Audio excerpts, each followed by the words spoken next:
Bonjour à tout le monde. Je vais rapidement faire une petite réflexion avec l'Afrique, avec l'humanité dans son entièreté.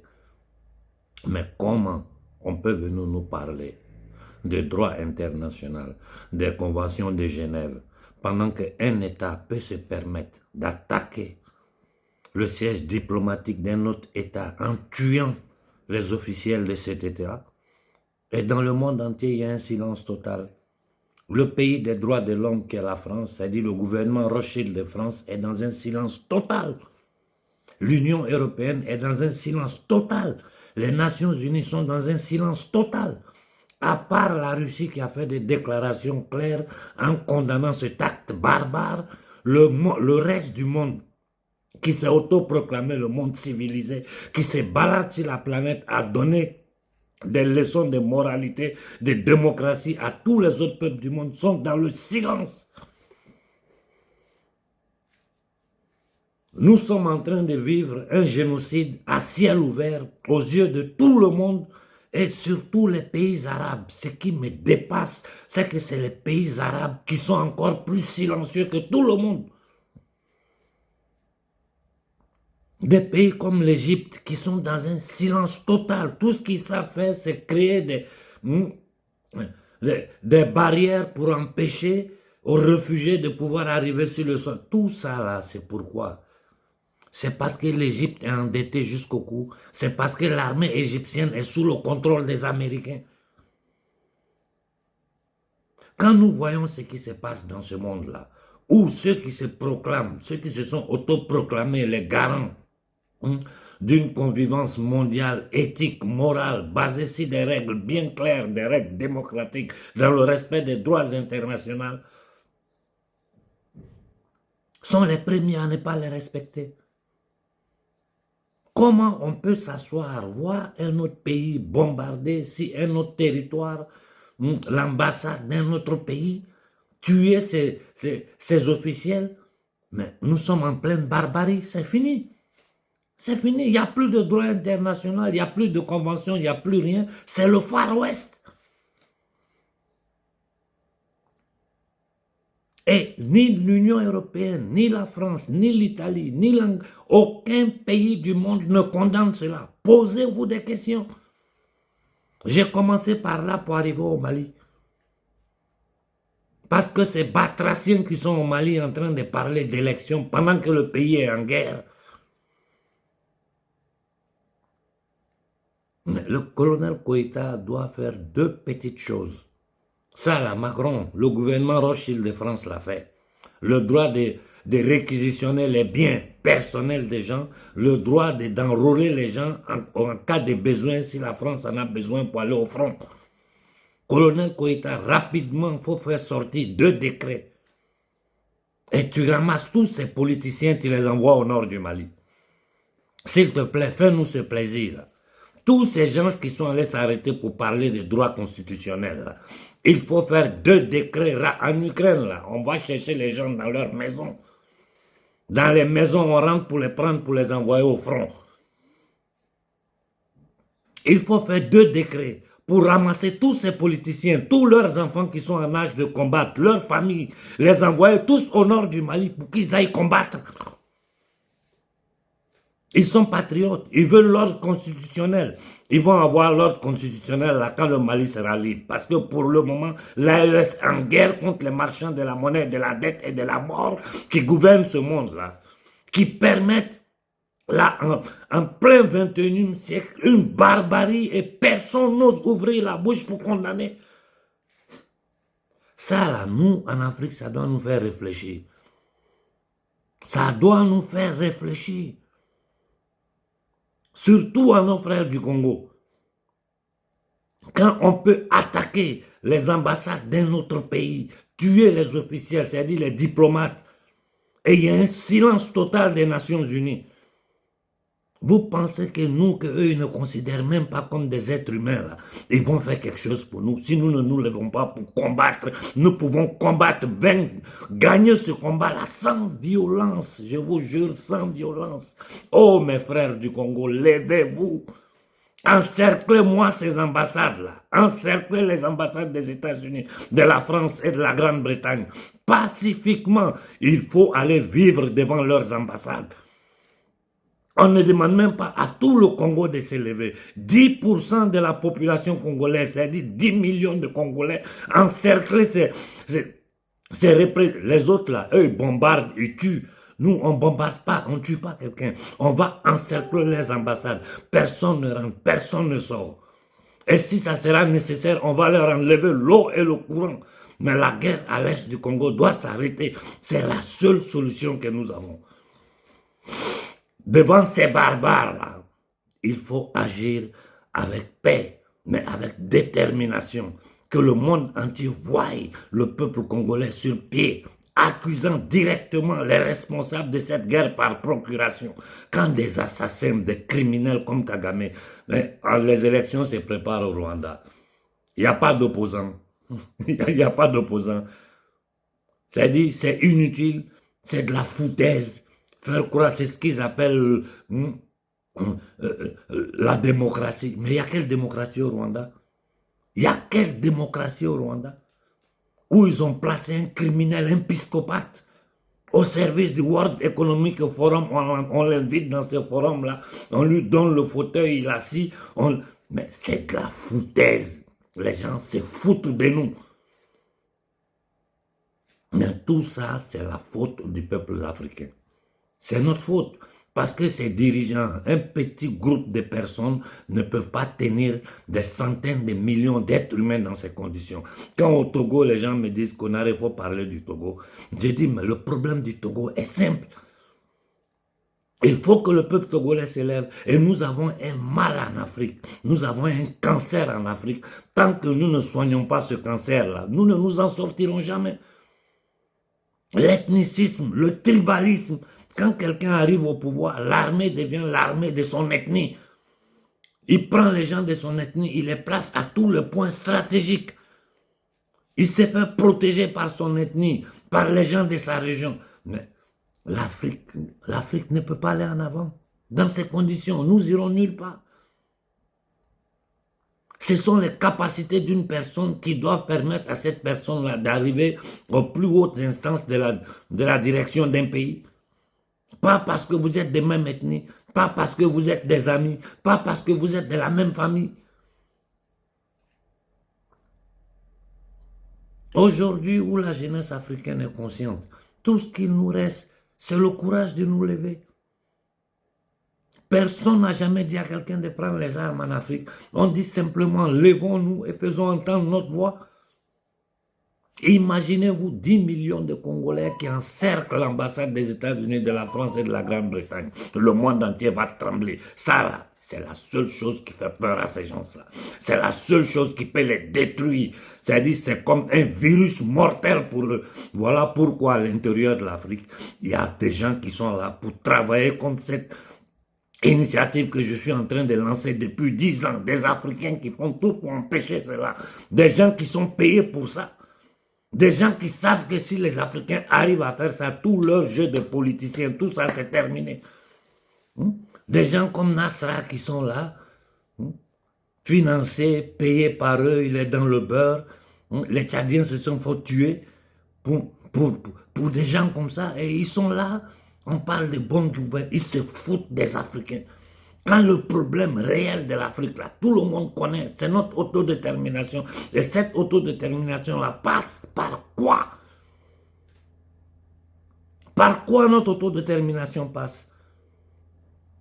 L'indépendance économique, l'indépendance monétaire, le départ sans condition de toutes les bases militaires du territoire africain. Pourquoi il n'y a pas une base militaire africaine dans un autre pays et c'est chez nous que tout le monde vient installer les bases militaires? C'est simple, c'est pour nos richesses.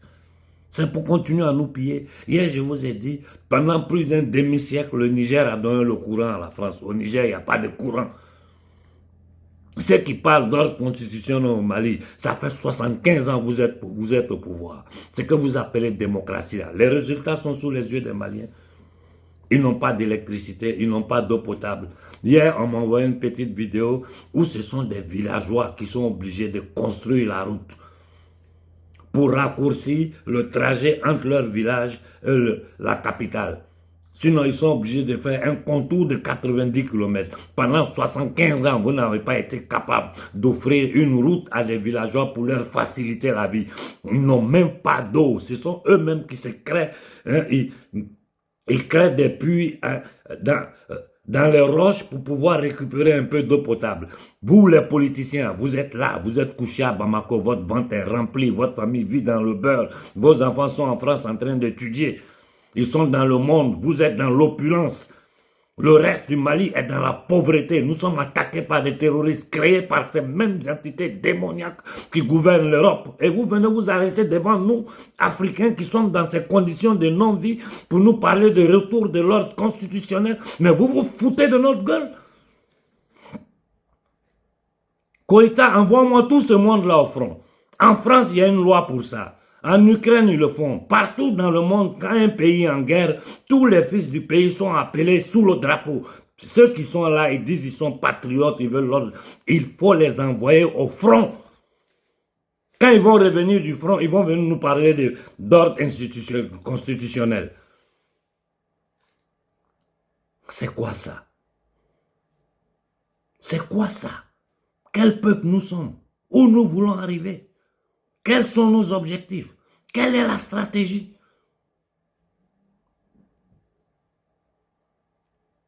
Au Togo, au Bénin, il faut vous lever. Il faut que vous vous levez. Vous ne pouvez plus vous asseoir, regarder des petits groupes de voyous vous tenir dans la pauvreté, dans l'humiliation, sans aucune... Rien, il n'y a rien en Afrique. Tout nous manque. Tout nous manque. Depuis la fin de la Seconde Guerre mondiale jusqu'à aujourd'hui, ils disent qu'ils ont donné des milliards à l'Afrique. Où est fini cet argent? À quoi ça servit? Parce que nous sommes dans des conditions de non-vie. Un continent qui est le plus riche de la planète, les gens n'ont pas d'eau, ils n'ont pas de courant, ils n'ont rien. Nous, on n'a rien. Et ces mêmes voyous de politiciens là s'arrêtent devant nous pour nous chanter la même chanson qu'ils chantent depuis 75 ans, démocratie. Mais démocratie, là, dans le monde entier, vous voyez démocratie et ce qui est en train de se passer. Les puissances qui sont autoproclamées puissances démocratiques, regardez leur comportement. J'ai commencé exprès en vous disant ce qui s'est passé hier. Un État se permet d'attaquer l'ambassade d'un autre État en violant toutes les conventions de Genève, en violant le droit international. Les pays occidentaux, l'Union européenne, la France, tous les pays occidentaux, les États-Unis sont dans le silence. C'est chez nous ils vont venir parler. Le Mali a envoyé les preuves que ce sont les Occidentaux qui sont derrière le terrorisme au Sahel. Au Conseil de sécurité des Nations Unies, jusqu'à aujourd'hui, le débat n'est pas ouvert. Il y a quelqu'un en Afrique aujourd'hui qui ne sait pas qui est derrière ces groupes armés de voyous, de bandits, de criminels. Ils commettent un génocide en plein jour. Tout le monde regarde. Chacun se tait. Personne ne dit rien. Et ces organisations qu'ils appellent des droits de l'homme viennent chez nous en Afrique nous dire que les droits de l'homme sont bafoués en Afrique. Ce qui se passe en Syrie, là, les droits de l'homme ne sont pas bafoués. Ce qui s'est passé en Irak, et ça continue, les droits de l'homme ne sont pas bafoués.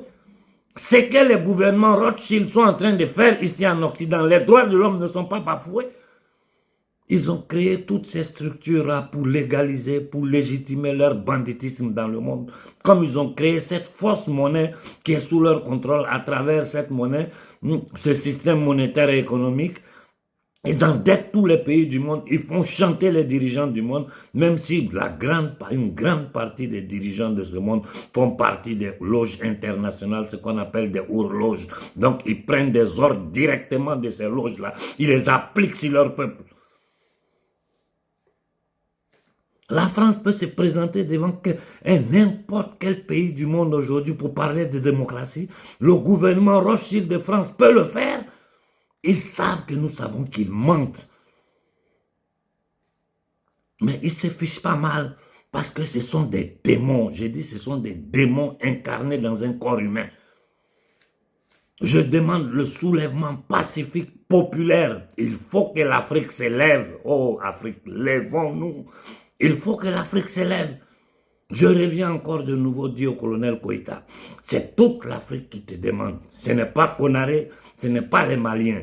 C'est toute l'Afrique qui te demande de libérer le frère Ben, de libérer tous les dignes fils du Mali qui sont en prison, emprisonnés par des juges francs-maçons, emprisonnés par des politiciens voleurs, vendus, des militaires minables. Sankara l'a dit. Un militaire sans formation politique est un danger potentiel. Ils sont là, que ce soit dans l'armée, dans ce qu'on appelle politiciens, ils pillent, ils volent. Ceux qui arrivent à la magistrature suprême, qui deviennent présidents, ils tuent les peuples. J'ai dit, Macky Sall ne doit pas quitter le Sénégal. Macky Sall et toute la bande qui a travaillé autour de lui ne doivent pas quitter le Sénégal. Si ces gens-là, après ce que la jeunesse sénégalaise a souffert, après tout ce que le Sénégal, les enfants du Sénégal sont dans les bateaux, hein. Jusqu'aujourd'hui, ils sont dans les bateaux. Partout dans le monde, les Sénégalais, un pays qui est aussi riche, les Sénégalais sont en train de travailler dans le monde pour nourrir les familles au Sénégal.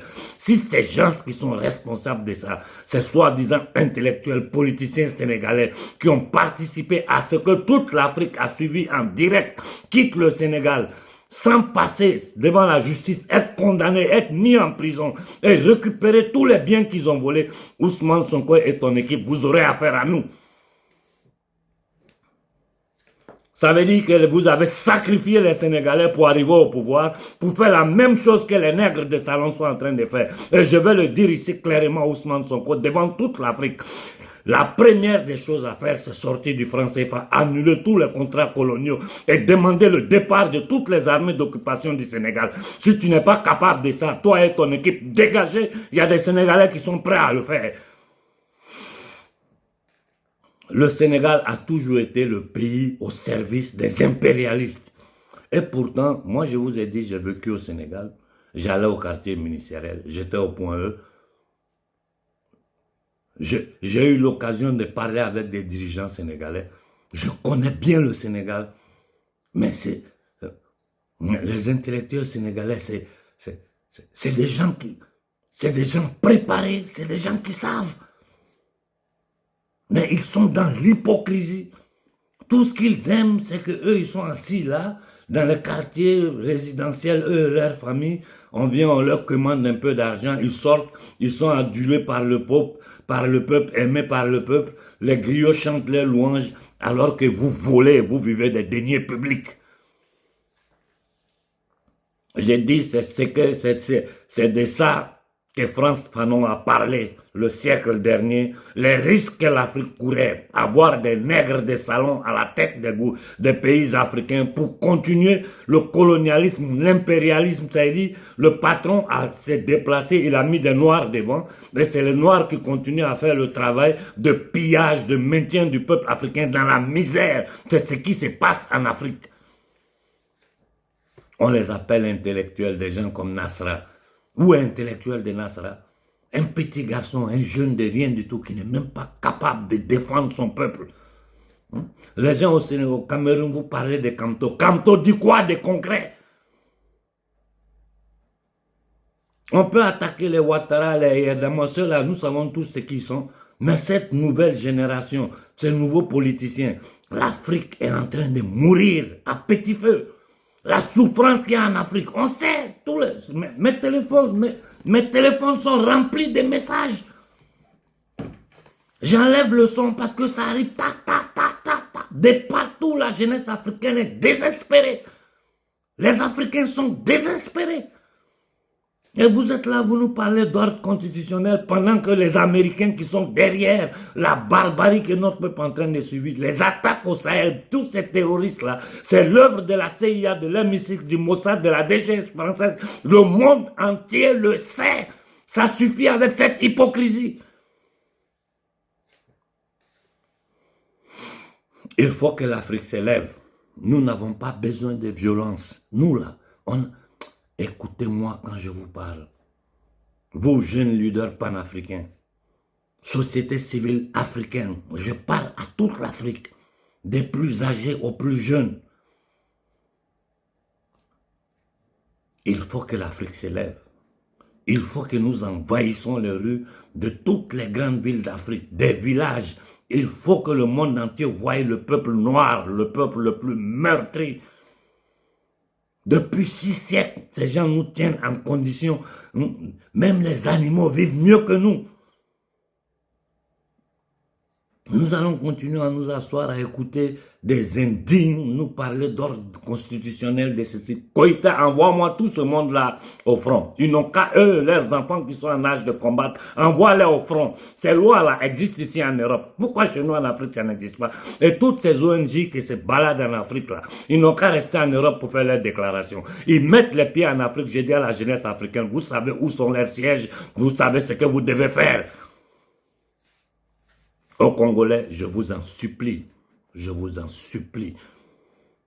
pour le sang de votre peuple versé, pour le sang de notre peuple versé au Congo, depuis des siècles, levez-vous, encerclez-moi ces ambassades et demandez que la guerre par procuration menée par Kagame contre le peuple congolais s'arrête, ou bien nous fermons ces ambassades. C'est notre terre. Aujourd'hui, là, nous ne devons plus avoir peur, parce que le droit international n'existe pas. Et la géométrie variable. Ils ne peuvent, ce qu'ils ont fait à nos aïeuls, à nos ancêtres dans le passé là, aujourd'hui là, ils ne peuvent pas le faire. Ils ne peuvent pas le faire. N'ayons pas peur. Je vous dis seulement, la violence génère la violence. Ne passons pas par la violence pour résoudre nos problèmes. Nous pouvons régler les problèmes de l'Afrique si des centaines de millions d'Africains se mettent sur pied. Et vous savez tous ceux qui m'écoutent, vous savez que c'est la solution. Parce que la société civile mondiale ne permettra pas. Nous avons toutes les preuves.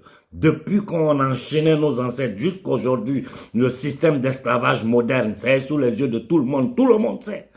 Mais si le peuple qui subit ça, c'était... Et ce peuple-là a au sein ces dirigeants qui travaillent contre ce peuple, pour eux, leur famille, leur bien-être. Sonko, Macky Sall ne doit pas quitter le Sénégal. Hein. Il ne doit pas quitter le Sénégal. Les enfants du Sénégal sont morts pour toi. Les fils du Sénégal sont tombés, les balles. Nous allons sortir toutes les vidéos, toutes les images pour te mettre ça sous les yeux. Si Macky et sa bande sortent du Sénégal, tu vas nous entendre. Et je te dis une chose, l'occupation militaire du Sénégal doit finir. On n'a pas oublié ce qui s'est passé à Tiaroy. Vous n'allez pas nous lancer des discours, arriver là, vous asseoir et répéter la même chose. Moi, je le dis, je continue de te soutenir. Jusqu'à preuve du contraire, moi, je te soutiens avec toutes mes forces. Mais je te dis ce que l'Afrique veut. Le Sénégal, là, ce n'est pas pour les Sénégalais, c'est pour toute l'Afrique. Nous sommes tous des Noirs, nous sommes des frères. La frontière du Sénégal que nous voyons, ce sont les Toubabs qui ont tracé ça. À la frontière Mali-Sénégal, là, deux mêmes familles ont deux nationalités différentes. Moi, la première fois que j'ai été en Casamance, à Ziguinchor, mais je me croyais en Côte d'Ivoire. Le climat, là, mais j'étais dépassé. C'est quoi ça? Vous qui devez défendre votre peuple, ça suffit comme ça. On ne peut plus accepter que notre peuple soit... Nous, là, l'homme noir est le plus humilié de cette terre. Tout le monde nous crache dessus. Tout le monde nous crache dessus. N'importe qui vient en Afrique, il s'assoit sur nous, il pisse, il fait ses besoins, il fait ce qu'il veut. Avec la complicité de la classe dirigeante africaine. Colonel Koïta, il faut libérer le frère Ben. Il faut libérer tous les fils du Mali. Il faut envoyer ces politiciens-là au front. Faire un décret et ramasse eux et tous leurs enfants qui sont en âge de combattre. Tous ceux qui ont volé, pillé le Mali aujourd'hui sont dehors. Tous les politiciens vendus, vous les avez laissés sortir. Ces gens-là ne devaient pas sortir du Mali. C'est que l'erreur du Mali, nous n'allons pas le commettre au Sénégal. Je dis à tout le monde, en privé comme en public, laissez Sonko s'asseoir, laissez-les s'organiser. Mais il faut que ça soit clair dans la tête du gouvernement de Sonko, ce que nous, Africains, nous voulons. Le Sénégal, c'est chez nous. Ça ne vous appartient pas plus que nous. Les enfants du Sénégal sont tombés, ils sont morts, ils sont restés sur pied. Dans la diaspora, comme dans toute l'Afrique, tout le monde s'est levé pour que vous arriviez au pouvoir. Et ceux qui ont causé ça, qui ont causé ce mal, qui ont détruit des familles, qui ont meurtri des familles, vont s'élever, vous allez leur donner des honneurs, ils vont partir tranquillement s'asseoir quelque part ou continuer à vivre de biens des Sénégalais qu'ils ont volés. Nous n'allons pas l'accepter. Nous n'allons pas l'accepter. C'est fini tout ça. Bonne journée à tout le monde.